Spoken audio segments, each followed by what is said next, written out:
대한항공이 아시아나항공을 인수하게 되면 우리 항공산업 전체가 일대 변화를 맞을 것으로 보입니다. 장지연 기자, 먼저 앞으로 진행될 인수 절차부터 짚어볼까요? 네, 법원의 결정이 나온 다음 날, 그러니까 지난 2일 산업은행은 곧바로 통합수순에 들어갔습니다. 한진칼의 제3자 배정 유상증자에 참여해 5천억 원을 납입했습니다.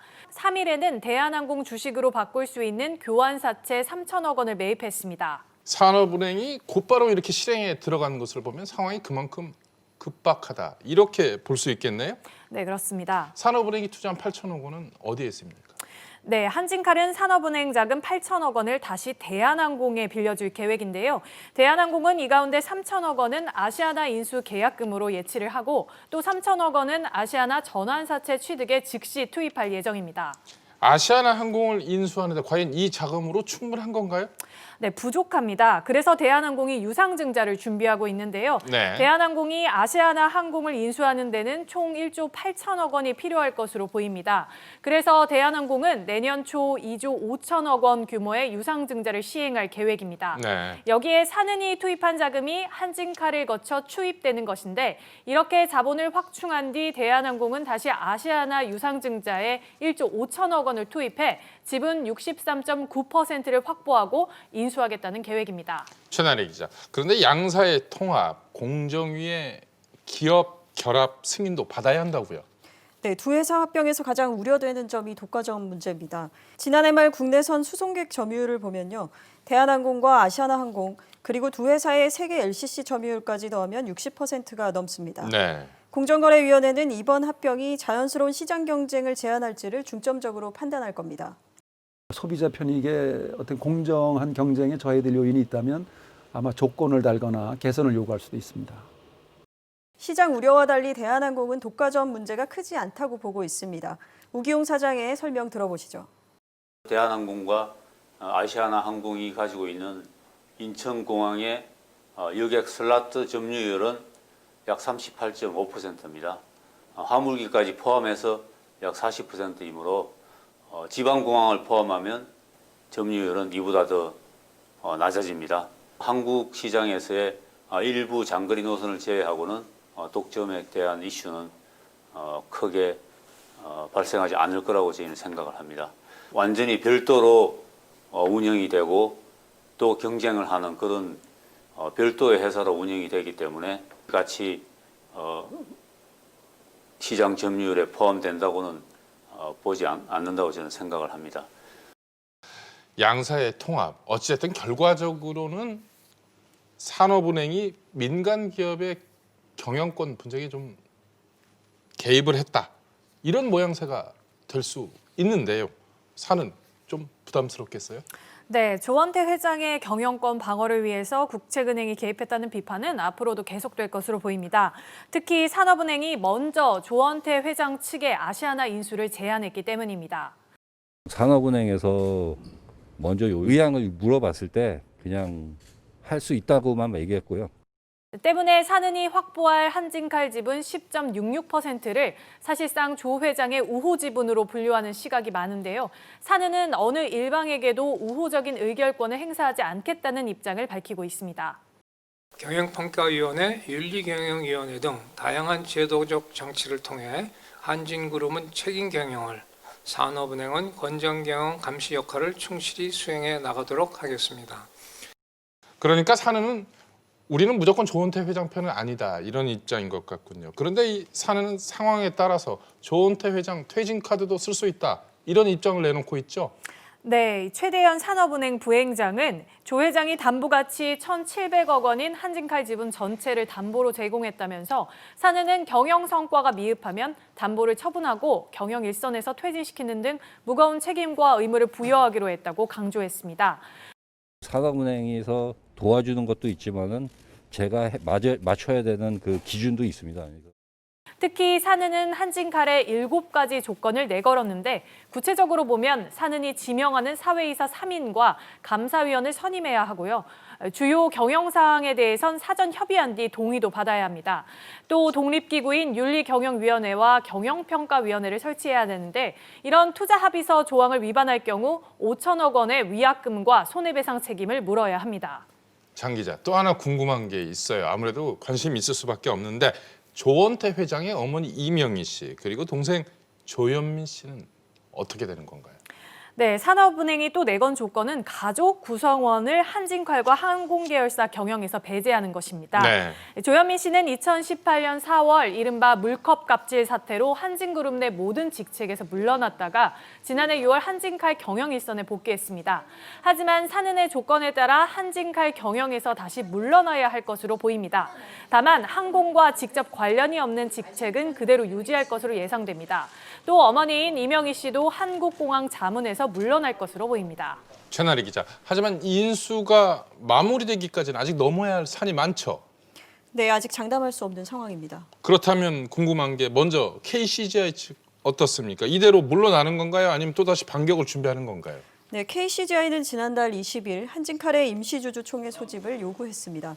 이번 합병 방식이 주주들의 권리를 크게 훼손했다는 이유에서인데요. KCGI는 주총을 통해 아시아나항공 인수를 주도하고 결정한 이사회의 책임을 묻고 전문성과 독립성을 겸비한 신규 이사들을 다수 선임토록 해 회사의 책임 경영 체제를 확립하겠다는 입장입니다. KCGI 측 이사가 선임될 경우 인수 문제가 다시 논의될 가능성도 있는데요. 한진칼은 주총 소집 여부를 검토 중입니다. 그렇군요. 최 기자, 이 조원태 회장 측이 계속해서 KCGI 쪽을 의식하고 있는 이런 점이 엿보인다고요. 그렇습니다. 지난 1일 법원 결정 후에 한진그룹은 3자 연합도 책임 있는 주주로서 항공산업이 생존할 수 있는 생태계를 만드는데 뜻을 모아주길 바란다고 밝혔습니다. 앞으로 있을 KCGI 등 3자 연합의 공세를 차단하기 위해 명분을 쌓고 있는 것으로 해석됩니다. 최 기자 말씀대로 여기 뜻을 모아주길 바란다. 이 설명은 결국 KCGI 측의 협력을 바란다. 이렇게 해석할 수도 있겠네요. 네. 최 기자, 그리고 또 하나 지금 걸림돌이라고 할 수 있는 것, 넘어야 할 산이라고 할 수 있는 것, 노조와의 갈등 가능성, 이것 아니겠습니까? 네, 최근 아시아나항공 노동조합 등 양사 4개 노조는 대한항공 아시아나 노조 공동대책위원회를 만들어 노사정 회의체를 만들자고 요구하고 있습니다. 네. 노조는 노동자를 배제한 합병에는 반대한다며 고용 안정을 위한 방안이 먼저라고 주장하고 있습니다. 현재 대한항공과 아시아나항공 이 인력 규모는 어느 정도입니까? 국내 기준 2만 8천 명 정도입니다. 이 중 중복 인력 규모는 아직 정확하게 파악되지 않았습니다. 하지만 일부에서는 운항 등에 관련된 필수 인력이 최대 800명에서 1,000명 정도 겹친다는 분석이 있고요. 대한항공은 중복 인력에 대한 구조조정 우려에 대해 인력 흡수가 가능하다는 입장입니다. 중복되는 인력은 전체 인력에 비해서 크지 않은 상황입니다. 필요시에는 소요가 많은 부서로 이동을 하든지 해서 최 기자, 고용 안정과 고용 보장 비슷한 이야기 같습니다만 당사자들에게는 굉장히 민감한 문제일 수밖에 없을 것 같은데요. 네, 그렇죠. 대한항공의 약속에도 불구하고 두 회사의 10개 노선 중 4개 노선이 중복되는 상황이라 구조조정 불안감이 여전합니다. 고용 불안의 노조는 합병 반대 목소리를 높이고 있습니다. 정리해고 없다. 구조조정 없다. 항공시장 독점돼도 항공료 인상 없다. 아무도 믿지 않습니다. 대한항공 직원들조차 믿지 않습니다. 인수합병 후 정리해고 시 그것을 못하게 강제할 방법이 있습니까? 앞서 조원태 회장이 직접 나서서 구조조정은 없다고 했지만 노조는 정작 고용 불안감을 해소할 대책이 없다는 겁니다. 구조조정은 계획이 없습니다. 모든 직원들을 품고 가족으로 맞이해서 함께 같이 할 수 있는 길을 만들도록 하겠습니다. 문제는 항공산업에 드리워진 코로나19라는 안개가 언제 거치느냐입니다. 항공 수요가 곧 되살아난다는 장밋빛 전망이 현실화돼야만 고용 유지가 가능한 상황입니다. 떠안는 아시아나의 항공기를 그대로 유지하겠다라고 하면 그러면 계산이 간단해집니다. 해마다 약 1,000명씩의 자연 감소분을 감안하고 그리고 이 빅딜은 완성되는 게 내년 21년 12월입니다. 중복 노선이라고 하더라도 거기에 빈도수를 늘려나가면 주 3회 띄우던 것을 7회로 띄우고 10회를 띄워주는 거죠. 선택의 폭을 넓혀주면 소비자들한테 거기서 더 많은 수요가 생겨나게 되죠. 장지현 기자, 일부에서는 인수가 된다고 하더라도 이 아시아나항공의 부채가 워낙 많아서 그동안 쌓인 부채가 워낙 많아서 통합항공사에 안착이 쉽지 않을 것이다. 이런 지적도 있어요. 네, 대한항공이 한마디로 승자의 독배를 마실 수 있다 이런 우려가 나오고 있는데요. 9월 말 기준 아시아나 항공의 부채는 12조 8천억 원, 부채 비율은 2,300%가 넘습니다.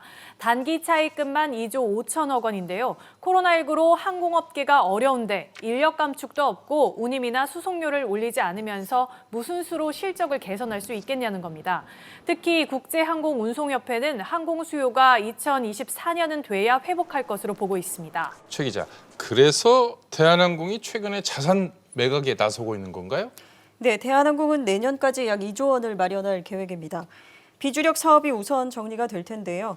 최근 왕산 레저 개발을 1,300억 원에 팔기로 했고요. 제주 연동 사택 등 유휴 자산을 정리해 419억 원을 추가 확보할 예정입니다. 여기에 기내식, 기내 면세점 사업 매각으로 약 1조 원을 마련한 상태입니다. 코로나19 직격탄을 맞은 상황에서 아시아나 인수 후 불거질 유동성 위기에 대비하려는 것으로 보입니다. 대한항공도 영업 실적이 좋았지만은 3분기가 그럼에도 불구하고 계속 자금 확보와 자금 동원을 계속 하고 있어요. 기존의 자산들을 매각을 통해서 어떤 유동성 확보에 노력을 하고 있는 상황에서 이런 인수전이 어떤 재무적 부담으로 작용할 수 있겠죠. 그런데 핵심 자산, 수천억 원대 자산으로 꼽히죠. 서울 송현동 부지 매각 지연되고 있다고요. 네, 서울시와의 거래가 막판에 뒤집혔는데요. 앞서 대한항공과 서울시는 지난달 26일 송현동 부지 매각을 위한 최종 합의안에 서명할 계획이었습니다. 네. 그런데 서울시가 최종 합의 하루 전에 추가 협의가 필요하다는 입장을 밝힌 겁니다. 대한항공은 내년 6월까지 송현동 땅을 팔아 약 5천억 원의 자금을 더 확보할 계획이었는데 차질을 빚게 된 겁니다. 우기용 대한항공 사장은 조속히 매듭을 짓겠다고 밝혔습니다. 약간의 이견이 있어서 지금까지 논의해 온 것이 약간 스탑이 되어 있습니다. 그렇지만 대한항공은 충실한 협의를 해서 연말 전에는 원만한 결론이 도출될 수 있도록 노력을 할 예정입니다.